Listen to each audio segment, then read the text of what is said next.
पूछा जाता है, उन्हीं में डॉक्टर नगेंद्र की आलोचना दृष्टि भी अत्यंत महत्वपूर्ण है। डॉक्टर नगेंद्र का संबंध शुक्लोत्तर आलोचकों से है और शुक्लोत्तर आलोचना में भी इनका जुड़ाव स्वच्छंदतावादी या छायावादी आलोचना से रहा है। अर्थात डॉक्टर नगेंद्र स्वच्छंदतावादी या छायावादी आलोचक कहलाए।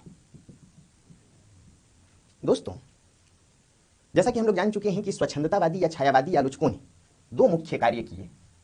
एक तो शुक्ल जी की आलोचना का विरोध किया, यानी शुक्ल जी के मतों का खंडन किया,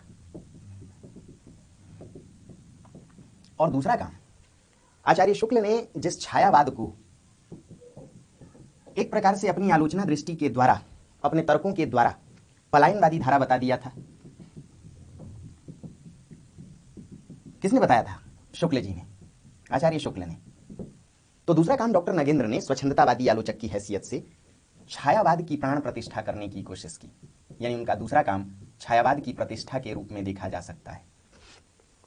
दोस्तों, जब छायावाद की परिभाषा पढ़ते हैं हम और आप, तो उसमें डॉक्टर नगेंद्र की एक अत्यंत चर्चित परिभाषा है और उन्होंने लिखा कि छायावाद स्थूल के प्रति सूक्ष्म का विद्रोह है। अब आप समझ सकते हैं कि यह परिभाषा कितनी चर्चित हुई होगी। जाहिर सी बात है कि डॉक्टर नगेंद्र ने छायावादी कविता में सूक्ष्मता को देखा, इसमें हृदय के भावों को प्रबल माना और कहा कि भाई छायावाद से पहले दो प्रकार की स्थूलताएं थीं। खूब इत्मीनान से समझिएगा। एक तो छायावाद के ठीक पहले द्विवेदी युग में, यदि द्विवेदी युग के साहित्य को देखें तो वह इतिवृत्तात्मक है, कहीं ना कहीं स्वदेश्य मूलक है, उपदेशात्मक है, कथात्मक है, उसमें कला मूल्यों का अभाव है, उसमें शास्त्रीयता का भी अभाव है। तो द्विवेदी युग में साहित्य पूरी तरह कथात्मक था। देखा जाए तो साहित्य अभिधा शैली में लिखी गई थी, अभिधात्मक साहित्य था। इतना ही नहीं, यदि देखा जाए तो सपाट शैली थी उसकी, उपदेश मूलक साहित्य था। यदि कुछ कविताओं को देखें तो बड़ा सिंपल उनका अर्थ निकलता है, न केवल मनोरंजन ही कवि का कर्म होना चाहिए, उसमें उचित उपदेश का भी मर्म होना चाहिए। उपदेश के लिए ही आख्यान कहने की, कथा कहने की प्रक्रिया, कथा के माध्यम से जनता को जगाने की प्रक्रिया। हम कौन थे, क्या हो गए, क्या होंगे अभी। तो डॉक्टर नगेंद्र जब छायावाद की परिभाषा गढ़ते हैं तो कहते हैं छायावाद स्थूल के प्रति सूक्ष्म का विद्रोह है।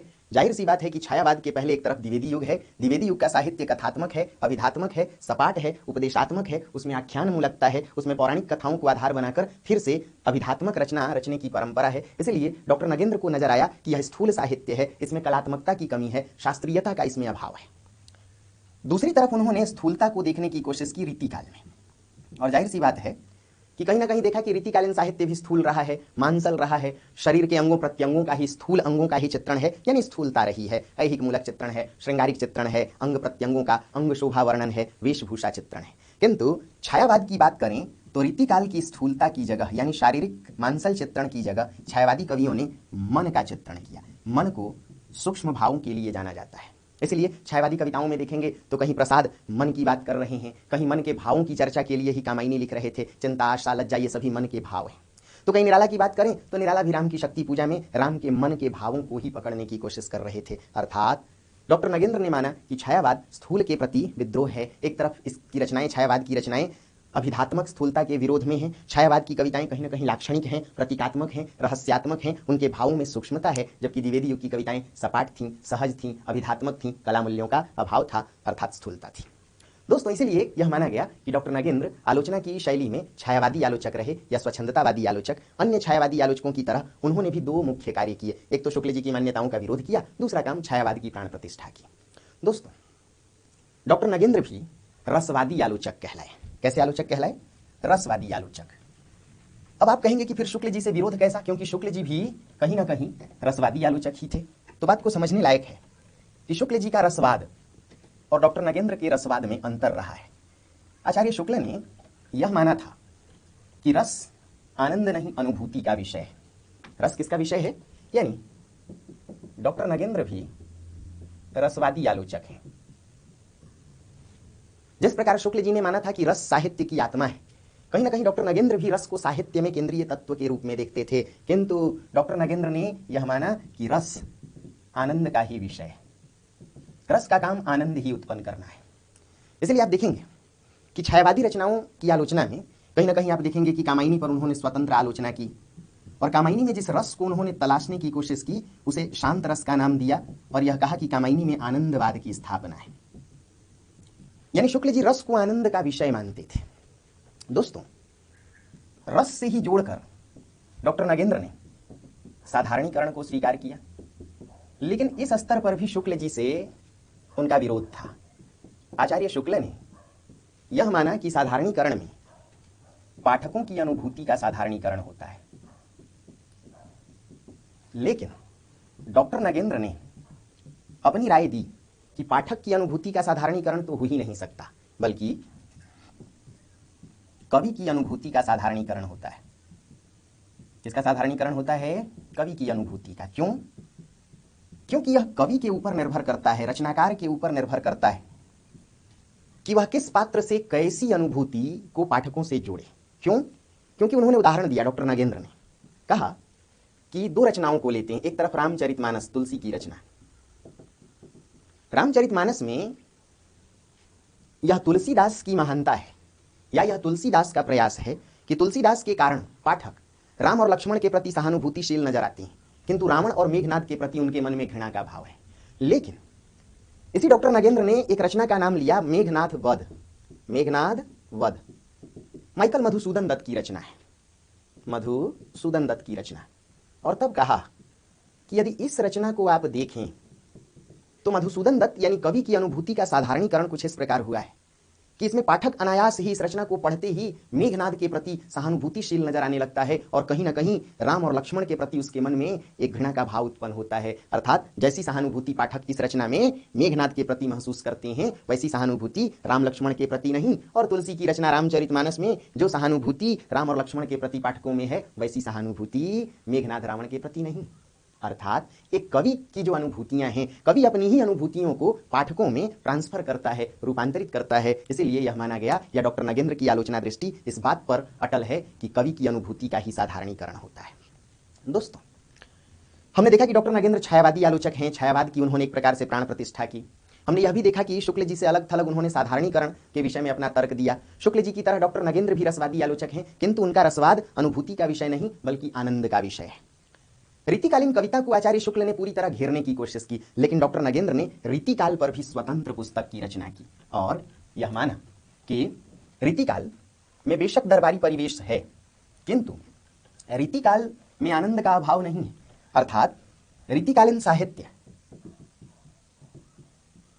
के विषय में डॉक्टर नागेंद्र ने यह माना कि एक तो इसमें कलात्मक मूल्य भी है, इसलिए रीतिकाल की उन्होंने शास्त्रीय आलोचना भी की, और दूसरी बात यह भी माना कि कहीं ना कहीं इस रचना में आनंद का अभाव नहीं है, अर्थात आनंद है।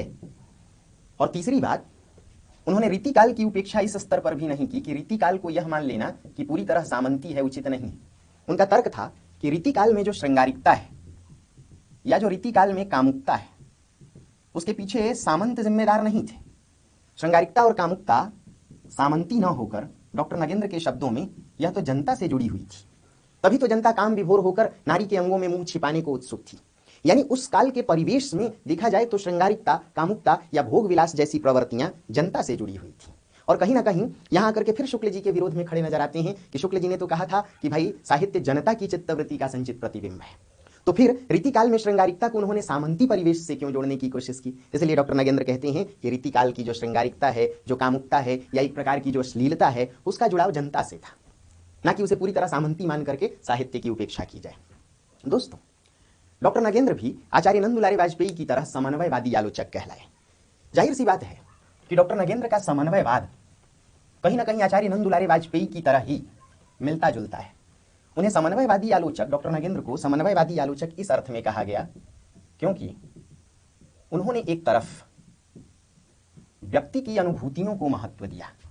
कहा कि साहित्य में एक तरफ व्यक्ति की अनुभूतियां जिम्मेदार होती हैं, तो दूसरी तरफ कहीं ना कहीं समाज की परंपराओं या समाज की परंपराएं भी महत्वपूर्ण होती हैं। अर्थात डॉक्टर नागेंद्र साहित्य में व्यक्ति और समाज दोनों के बीच का सामंजस्य चाहते थे। अभी यदि आप देखें तो पूरा हिंदी साहित्य बंटा हुआ है। कोई धारा व्यक्तिवादी है, जैसे आप छायावाद पर आएं तो व्यक्तिवादी है, प्रगतिवाद पर आएं तो वह समाजवादी है, प्रयोगवाद पर आएं तो वह व्यक्तिवादी है, और नई कविता पर आए तो उसमें कहीं ना कहीं व्यक्ति और समाज दोनों के बीच सामंजस्य है, अनुभूति और अभिव्यक्ति के बीच सामंजस्य है। डॉक्टर नगेंद्र की आलोचना दृष्टि भी यह मानती है कि साहित्य वही उत्कृष्ट है जिसमें एक तरफ व्यक्ति की अपनी अनुभूति हो और दूसरी तरफ समाज की परंपराएं हो, इसलिए समन्वयवादी आलोचक कहलाए।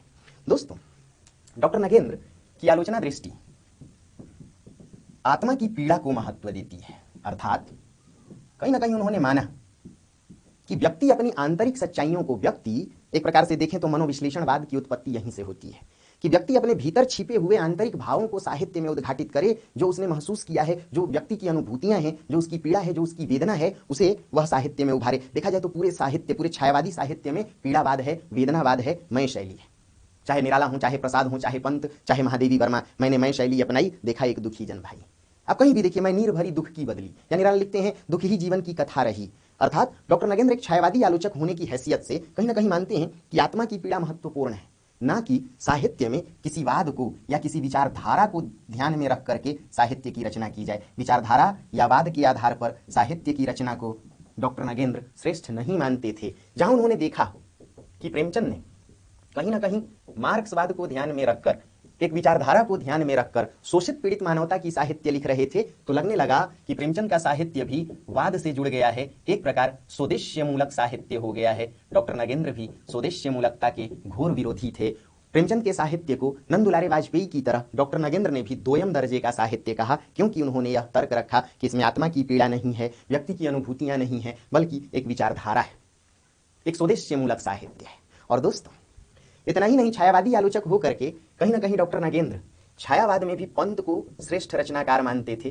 जुड़ाव उनका प्रसाद से भी था, लेकिन निराला को प्रेमचंद की तरह ही स्वदेश्य मूलक रचनाकार मानते थे। उनका तर्क था कि निराला की रचनाएं भी मानो व्यक्ति की पीड़ा की जगह समाज के विषय में सामाजिक स्वदेश्यता को अधिक उद्घाटित करने की कोशिश करती हैं। ऐसा लगता है कि उनमें भी एक वाद है, छाया को वाद के रूप में या अनुभूतियों को छायावादी परिपाटी के रूप में देखने की कोशिश है। इसलिए जिस प्रकार आचार्य शुक्ल अपनी आलोचना दृष्टि में तुलसी को श्रेष्ठ रचनाकार मानते थे, डॉक्टर नगेंद्र पंत को केंद्र में रखकर अपनी आलोचना दृष्टि तैयार करते हैं, पंत को रस रंग संपन्न कवि मानते थे। दोस्तों, डॉक्टर नगेंद्र की आलोचना दृष्टि से कहीं ना कहीं साहित्य की एक नई कसौटी तैयार हुई, या साहित्य को परखने की एक नई परिपाटी चली। डॉक्टर नगेंद्र कहीं ना कहीं आचार्य शुक्ल से असहमत होते हुए भी एक सहमति को भी व्यक्त करते हैं कि साहित्य वह हो जिसमें कहीं ना कहीं कला भी हो। इसलिए डॉक्टर नगेंद्र की आलोचना दृष्टि काव्य शास्त्र का विरोधी नहीं। और दूसरी बात कि डॉक्टर नगेंद्र की आलोचना दृष्टि ना तो व्यक्तिवादी है और ना तो सिर्फ व्यक्तिवादी है और ना ही सिर्फ समाजवादी। व्यक्ति और समाज, व्यक्ति की पीड़ा, आत्मा की पीड़ा और समाज की मान्यताएं एक तरफ इन दोनों के बीच सामंजस्य करती हैं। इसलिए डॉक्टर नगेंद्र समन्वयवादी आलोचक भी कहलाए। और दूसरी बात कि उनकी आलोचना दृष्टि रसवादी होकर भी साहित्य में आनंद तलाशती है। इसलिए रीतिकाल पर उन्होंने स्वतंत्र रचनाएं लिख करके अपनी आलोचना दृष्टि का परिचय दिया। तो क्या मैं उम्मीद करूं कि कुछ बातें समझ में आई? इनको 2-3 बार सुनिए। ये सब अब टिप्पणी के प्रश्न बनते हैं, छोटे प्रश्न बनते हैं, कई बार इन पे 10-20 नंबर का भी 25 नंबर का भी प्रश्न पूछा जा सकता है। लेकिन अब स्वच्छ